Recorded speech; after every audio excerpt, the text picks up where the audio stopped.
időszámítás kezdődött a pécsi női kosárlabda csapatnál. 15 év után ugyanis távozott Ráth Géber László. A karizmatikus trénert lehetett szeretni, lehetett utálni, de el kell ismerni, óriási egyénisége volt a honi kosárlabdának. 1000 fokon égő személyisége, frappáns nyilatkozatai és nem utolsó sorban eredményei miatt. Az Újvidékről származó tréner külföldön folytatta, egy időre tehát Pécset bezárta a Ráth Géber Egyetem. Nem lehet itt kosárlabdázni. Cserélek mindazot, hogy cseréljem, vagy mit kell? Női vonalon mindenképp azt gondolom, hogy az utóbbi 20 évnek a legkarizmatikusabb magyar edzője volt Ráth Géber László. Bejelentette távozását Ráth Géber László. Ráth Géber elégedett. Továbbra is verhetetlen kategóriájában Iványi Dalma és Ráth Géber László. Ráth Géber 15 év után Ráth hagyja Géber László Pécset. nem akar tévétoronyra. Ráth Géber Moszkva hőse. A Ráth Géber show vége. Azt lehet mondani, hogy itt a pécsi évek alatt értem én be nemzetközi szintű játékossá, és ehhez mindenféleképpen neki nagyon sok köze volt. A Ráth Géber Egyetem megnyitotta kapuit Moszkvában. Kivel tovább Ráth Géber Ráth után? Géber, ha jól játszol, Ráth szerencsés Géber, lesz. visszaadtam a A tartozáson. magyar kosárlabda legendás edzője. Egészen más minden, furcsa, hogy nincs itt. Nagyon sok sikert kívánok neki, és remélem, hogy fogunk még együtt dolgozni. Legyen büszke arra, hogy Pécsről Moszkvába kerülhetett edzőnek, és sok sikert kívánok neki. Remélem, hogy boldogok lesznek, és itt elsősorban tényleg a családdal, és hogy jól fogják érezni magukat. Eddig nem mondtad meg, hogy hová mész. Még most is titok? Kérek, ne találgassuk. Én ezt Akkor mondd meg, hogy hová mész. szeretném, elmondom. Tehát a következő dolog van, hogy van egy új munkaadóm, vagyis lesz egy új munkaadóm. Hétfőn az az új klub ki fogja tenni a reggeli délelőtti órákba honlapjára, ezt még nem tudja senki sem, exkluzív. Sajnos nem tudom elmondani, ne haragudjatok rám, tehát professzionális okok miatt, tehát nem makacság, titoktartás, tehát ez professzionális okok miatt, és hétfőn nyilvánosságra fog kerülni. Hány évet írtál alá? Nem írtam alá, tehát 1, maximum 2. Van visszaút Pécsre? Én ezt mondom. Ha szeretnek, ha gondolják, hogy visszatúl. Én azt szeretném valójában, hogy visszajöjjek, ha a sors máshova fog elvinni, akkor, ahogy mondtam, én azt szeretném, hogy mindig úgy gondoljanak és úgy emlékezzenek rám a pécsiek, mint egy valaki, aki közéjük tartozik. Az életben nincs már több móka, meghalunk, mintha nem volna. Több dolgunk világban, s édes lenne a halál. Hát ilyen értelemben énekeljük el azt, hogy vége. Nem járunk ki többet létre, nem úszunk többet a strandon, és nem borozunk már többet a gangon. Körülbelül 30 perc múlva megérkezünk, jó szeles idő vár ránk és 10 fok. Reméljük Ráth Géber Laci bácsi nem fázik. Szép lányok között tölti az életét. Cserélnék vele néha. Turistáskodunk, élvezzük a várost. Valójában itt a Vörös téren vagyunk. Ez itt valójában az Historiczewski Múzeum, így van, a történelmi múzeum, Zsukov bajtárs, elvtárs szobra. Voltunk a gyerekekkel, és a gyerekeknek nagyon tetszett. Kremlbe a nagy ágyú, meg itt. Jó, most elmegyünk kicsit az Arbackájába, sétálunk ma valójában. Napi egy edzésünk van, ugye ma tegnap meccs volt, ma edzés, és akkor a gyerekek elmennek iskolába, odába, és akkor beülünk a sofőrrel, beülünk a kocsiba. Ma nagyon gyorsan bejöttünk, kevesebb mint 1 óra alatt. De ennek megvannak az előnyei, meg a hátrányai. Tehát valójában ad egy kis szabadságot ez. Ad egy kis jó, meg valójában az a jó, hogy én még sohasem éltem világvárosban. Tehát Újvidék is egy kisváros volt, Pécs tehát ilyen 200 000-es városokban éltem, és most így próbálom élvezni ezt, ami történik.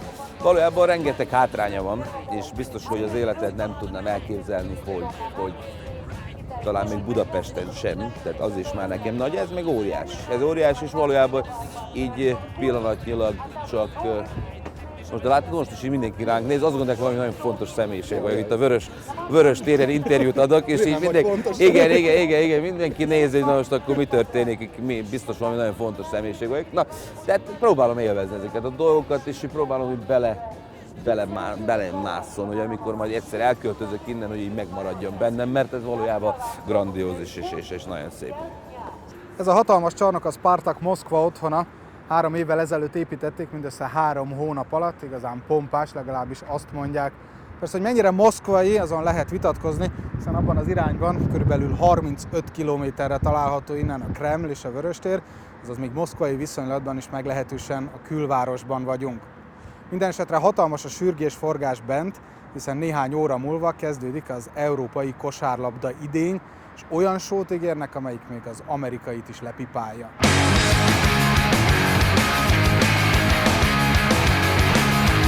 Az egész csarnokban az a fantasztikus, hogy ez a Spartak Moszkva regionális csapatája. Tehát mi akkor edzünk, akarunk. Tehát egyszerűen ezek az elképesztőek. Edzés előtt, edzés után, reggel, plusz munka valaki bejön, tehát nem kell senkivel se alkalmazni.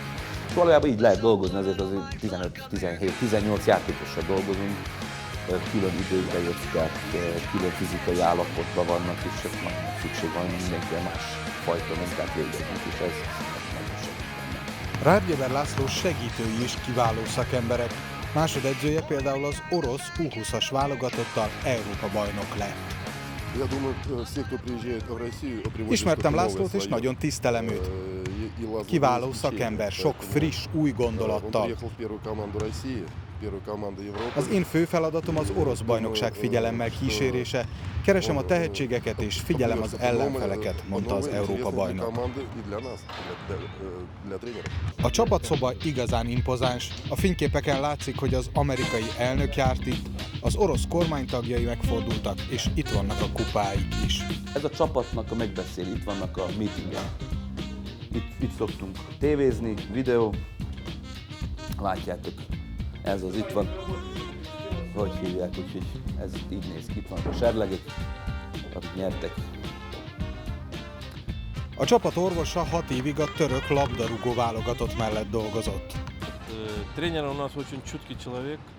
László nagyon profi, mindig a határig terheli a lányokat, de sohasem lépi túl a határt.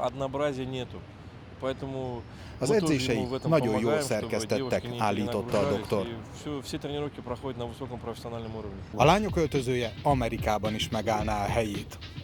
Razdevalka, ez az öltöző. Hát ez elég ritka dolog, hogy ide be lehet jönni. Szerintem a lányok nincsenek, most itt az Oleg még itt van. Hát ez úgy néz ki valójában, mint ahogy ki kell, hogy nézzük. Ez mint egy NBA öltöző, kicsit kisebb, mint a fiúknak. Tehát mindenkinek megvan a saját tábla, itt van az edzőknek a telefonszám, Rádgéber, Pokti, valakinek tud jelentkezni. Itt vannak a megbeszélések mérkőzés előtt. A tím igazi nemzetközi, az erőnléti edző szerb, a gyúró ausztrál, a másik segédedző Poki Chapman sikeres amerikai egyetemi edző, a szertáros pedig Székesfehérváron született orosz. Lászlót nagy tisztelet övezi, ennek ellenére könnyű vele szót érteni. Kedves ember és kiváló edző. Valójában itt ennek megvan a veszélye, hogy itt egy kix, és sose tudja az ember, mikor fog tévedni, nem csak eredmény szempontjával, akármiből. Tehát itt egy tévedés, aztán kész, vége, de mondom, nincs mit veszíteni. Amit vicceltem, hogy már 3 fizetést megkaptam, tehát az már több, mint amit Pécsen kaptam volna. A csapat tulajdonosa egy litván születésű üzletember, a neve von Kalmanovics. Nemesi címet kapott a Vilniuszi kosárlabda akadémiáért. Az ő döntése volt, hogy Natalja Helkovát lecseréljék Rádgéberre. 4-5 éve kinéztem már magamnak Lászlót, hogy hozzánk igazoljon. Ha most nem vállalta volna, akkor még egyszer megkértem volna, mondta a csapat tulajdonosa, és hozzátette, a Spartaknak éppen a magyar edzőre van szüksége. Van egy akadémiánk 250 gyerekkel, összesen 22 edzőt foglalkoztatunk. Ők mind egykori Európa és világbajnokok. Őket irányítja, tanítja majd László. Tervezünk egy DVD-t is kiadni vele, szóval lesz munkája. Nem szívesen mondom ezt, de a Spartak Moszkva valószínűleg a világ legerősebb csapata. Habár nem a leggazdagabb, 13 millió dollárból gazdálkodunk, és ennél 2 orosz klubnak is több a pénze. A mi erőnk, hogy egy nagy család vagyunk, tette hozzá a tulajdonos. Rádgéber László saját 15 méteres képe alatt irányítja a csapatát. Egyelőre azzal van elfoglalva, hogy összeállítsa a keretet. A profik csak a múlt héten érkeztek. A csapattal lett Diana Taurasi, Sue Bird, 2 olimpiai bajnok. A meccs előtt csatlakozott Lauren Jackson, ő világbajnok, csekéség, és ezzel lett teljes a keret. A többiek is amerikai profiliga győztesek, Euroliga győztesek, hát ezért a Spartak Moszkva a világ legjobb csapata. 2008-ban az Euroliga nyitó mérkőzését a Spartak rendezhette, az olasz Skiót fogadták. Olyan sót terveztek, amit az amerikaiak is megirigyelhetnek. Egész délután dolgoztak a munkások. Érdekesség, hogy egy orosz és egy olasz énekes adott műsort. A Szentpétervári balett pedig egy Spartacus balettet írt az esemény tiszteletére. Minden szurkoló kapott pólót, sálat, szóval adtak a külsőségekre. Ez valójában itt a legjobban gyűlölök ezek a programok, a mérkőzések, a nagy felhajtás, valójában dekoncentráció lesz, meg minden, de show must go on. És azért csinálják ők ezt, hogy megmutassák valójában, hogy mennyire nagyok. És tényleg nagyok. És tényleg nagyok.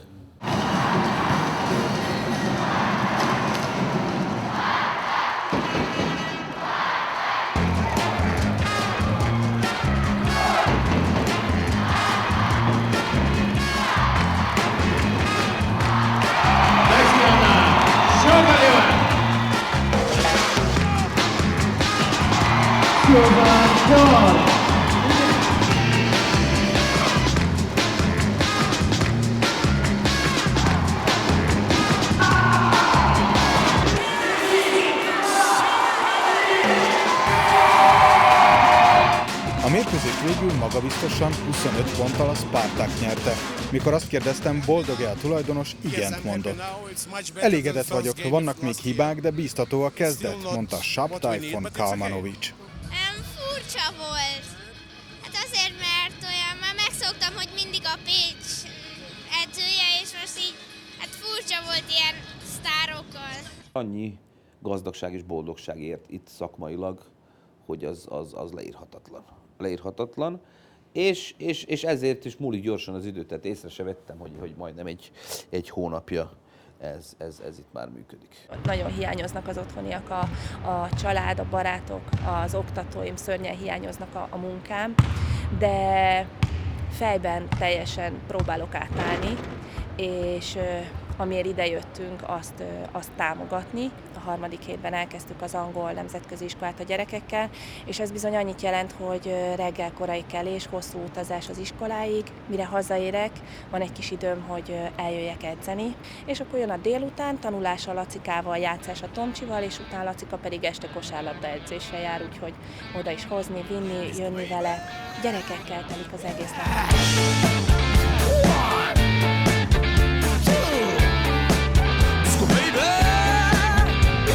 Moszkva nem egy rossz hely.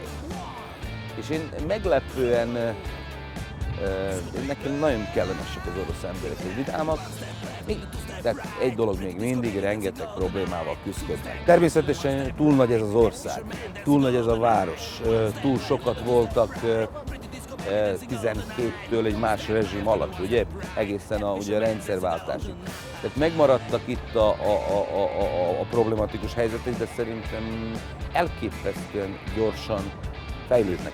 Tehát maga a kommunikáció az, hogy Szibéria a jövő, azért jó Moszkva és Oroszország pillanatnyilag, mert látják a jövőt.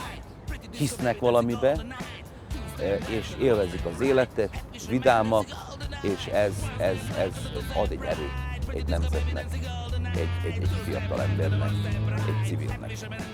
Így rendezkedett be tehát Rath Géber László Moszkvában, hogy kell-e őt irigyelni vagy nem, azt mindenki döntse el maga. Egy biztos, hogy egy nagyváros nagy csapatánál nagy lehetőséget kapott, mivel ő mindig is hangsúlyozza, hogy pécsi marad és Pécset akar élni, ezért drukkoljunk neki együtt, hogy ne maradjanak el tőle az eredmények. A Magyar Televíziót Velkovics Vilmos tudósította Moszkvából.